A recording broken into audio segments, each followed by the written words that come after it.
Coming up next on the Jeff Crilley Show, you're going to meet the author of this best-selling book. It's called Warrior Mom Rising: Her Incredible Personal Journey. Just ahead.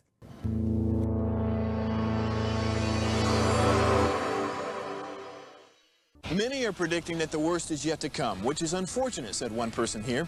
Until now, they've enjoyed the reputation of being the nation's icebox. Watched a burglar in his home this morning by webcam. As a journalist of over 25 years, stories are what make my world turn. Reporting live from the Dallas newsroom tonight, Jeff Crilley, Fox 4 News. But in 2008, I took the jump from my familiar life and started a PR firm from my home. We're talking about anyone with a camcorder like the one I'm using becomes a television network. We started slowly growing the company, and we now have over 100 clients, and we've branched into the world of live digital broadcasting. I now own 8 different TV studios and have a huge team, and the stories that I now get to share are sometimes the most important of my life. Life has a funny way of coming around full circle. This is the Jeff Crilley Show. So as the father of 2 adult children, I can tell you probably the most painful time in any parent's life is when their child is struggling with something and they can't fix it. They're frustrated, and that's why I brought my next guest on my show, Jenn Robb. She is the Warrior Mom Coach. She's the author of this best-selling book. It's called Warrior Mom Rising. Jenn, thanks for coming on the show. Thank you. I'm glad to be here. Well, I am so thrilled to have you in the studio because I think millions and millions of parents are dealing with a child who's in trouble. And so share a little bit about your journey. Well, our journey started about when Chloe was about 12. Chloe is our daughter. She's the youngest. She has 2 older brothers and then her. But when she was about 12, she started having some severe anxiety and severe depression. And we started noticing different little signs that she was not her bubbly, light self. She started to kind of retreat back inward, hiding in a dark room all the time, not wanting to be with the family at dinner. And then slowly we started noticing that she was cutting and starting to really make some pretty deep cuts on her arm. The first time we noticed was actually Christmas Eve of 2020. Okay, tell us about self-harm, because people have heard of it, they don't understand it. What is self-harm? So self-harm is when they are trying to quiet the noise, right? To quiet how they're feeling on the inside, where they're super anxious and they're actually making physical cuts to themselves. They're not really going deep enough to try to actually kill themselves, but they're doing enough, like typically on the wrist. Chloe had some on her upper arms, or even usually the upper thigh, because it's a release, right? It helps to block out the noise in their head that they're feeling from all the anxiety, but it's an outward sign. Sure. And Jenn, countless parents are dealing with something like this, but they don't put it in words. So I know you're a woman of faith. God told you to put it down on paper? Yeah, so I'm a nurse practitioner by trade. I've been in medicine for 25 years. And so about 9 months ago, I really felt like God was saying, you need to write the story. I didn't know why. I didn't set out to be an author. And it's uncharted territory for us, right? But I stepped out because I really feel like the message is important, right? Not only the mental health piece of it, right? And explaining and understanding that more and more teens are really struggling with mental health, but also that there's hope for moms, right? Sometimes as moms, we get so bogged down in caring for everybody else. And, like me, when I was dealing with Chloe, I was trying to keep her alive. Everything was about keeping her alive. And I forgot who I was. And I kind of lost myself in that process. And I want moms to know that there is hope. And there's ways that you can advocate for you and your child all at the same time. So we're going to pull up her website. And as we scroll down the website, talk about the reaction to the book so far. What kind of comments have you gotten from people who have read it? Oh, it's been really cool. I've gotten so many different comments about it just being raw.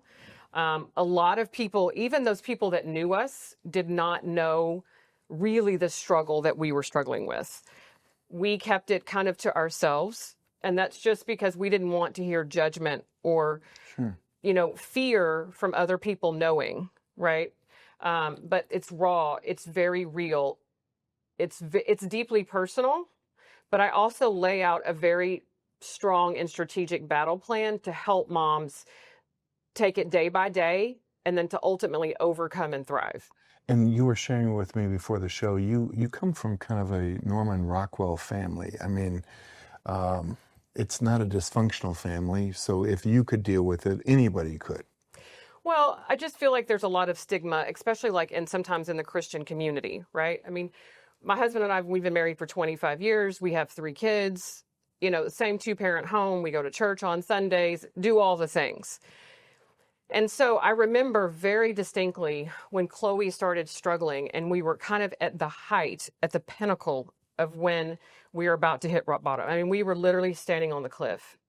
And as we almost fell off the cliff, I remember thinking, how on earth does this happen to us? Sure. Right? We are doing everything right by the world standards, right? And so I just remember even asking God and pleading with him, like, why is this happening to us? And there's not really a why. But one thing that I learned through it all and through like my own transformation and also watching Chloe transform into this beautiful girl is that there's a purpose in our pain. We don't always know what that purpose is, but there is a purpose in the pain. And ultimately, God can use that for his glory and for good. Okay, when you went to Chloe and said, hey, Mom's thinking about writing this book, what was her reaction? She was a little taken aback at first. You know, but she was very supportive and she was like, I want you to tell your story.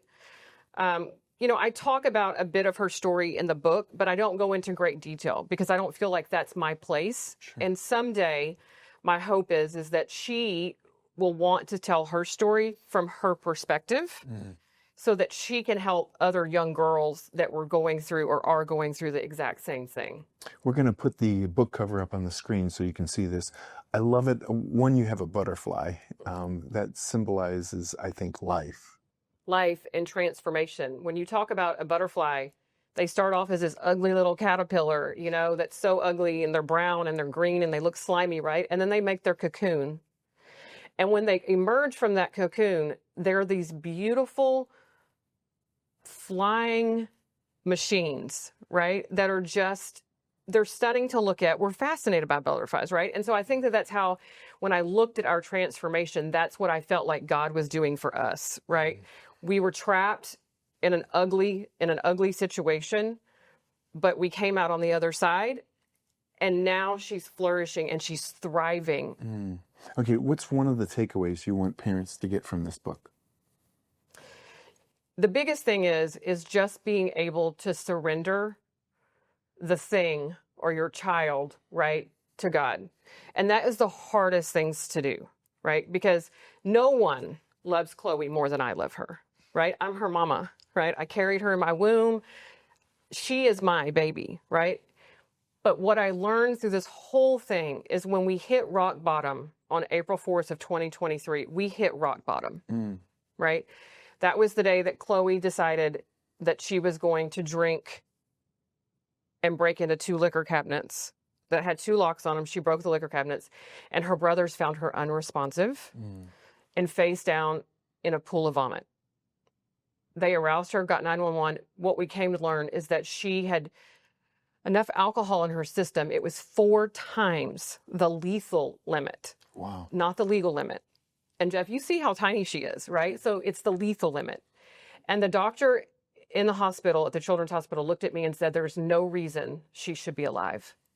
But what I do know is that there is a reason that she's alive. She's anointed. But at that moment, I had to look up from the bottom and say, okay, God, she's yours. I can't help her. I'm doing everything I can. And God said to me, literally, Jen, as much as you love her, I love her more. Wow. And I will take care of her. So to me, it's just really the surrendering and the giving of our child to God, or the thing, right? It doesn't have to be your child. Maybe it's an addiction or something else you're struggling with, but it's really about the surrender and the letting go. Give advice to other parents on if they have a friend who's struggling with something like this, what words, I mean, I think so common we say, I'm praying for you. I mean, we don't have the vocabulary to help somebody through something like this. What advice do you give to friends who know that they have somebody who's struggling? I mean, certainly prayer is helpful, right? But you can't just say, I'm praying for you, and then not really pray for them, right? I mean, part of our job as Christians is to intercede for those that are struggling, right? So it is about praying, but it's also just about being a listening ear and not being judgmental or like, how did you let that happen? Or how did you not see the signs? Or how did you miss that? Right? Like, because hindsight's 2020, right? Right. I look back now and go, man, how did I miss that? But at the time, there's subtle signs, and especially when you're dealing with tweens or teens, right? They all have their emotional instability at times, right? Like they're teens and they're going through a lot physically, emotionally, mentally. And so it's just about being a comforting, listening ear, interceding for them in prayer without passing judgment or blame. Yes. And Chloe is sitting right off camera right now, so she's watching this and she's kind of tearing up as she's listening to Mom. Your daughter's a butterfly now. She is soaring. What do you see for your daughter's life? Oh, man. Chloe is the brightest, the most beautiful little girl. And she's not even little. She's little to me, but she's 17 now. She's a competitive cheerleader. She just made a world's team. So she's going to be flying high on a world's team, which has been her dream. Chloe, she's anointed, and I know she is. She has a gift. We call her the animal whisperer at home because she has this uncanny gift to bond with animals and almost understand what they're feeling or saying. It's really bizarre. But she is one of the strongest, most beautiful humans I know. Wow. I'm getting emotional. She is truly the most beautiful human. This is so sweet. All right, we have about 2 minutes left, so look into the camera on the left, and Jenn, talk to the parent out there who has a child who is also struggling. It doesn't have to be what your daughter went through, but a parent whose child is in trouble. So what I would say to you is don't lose hope. There is hope. But what you have to do is sometimes reach up and reach out for your own help, right? Sometimes we're not strong enough to do it on our own. As parents and as mamas, we are so used to giving of ourselves and pouring into everybody else. But you have to pour back into you. And sometimes that means you need counseling on how to deal with it. You need therapy. You need to take 5 or 10 minutes a day to reset yourself and to have a moment to where you just breathe and let God speak to you. You can't pour from an empty cup. So you have to find ways to pour back into yourself so that you can then pour into everyone else. Such a beautiful story. Thank you so much for sharing your heart and your wisdom and for putting it onto paper so that other parents can learn from your experience. Thank you. We're going to end with your website, which is warriormomcoach.net. The great Jenn Robb. Thanks for coming on the show. Thanks, Jeff. You bet. That's it for now. We'll see you next time.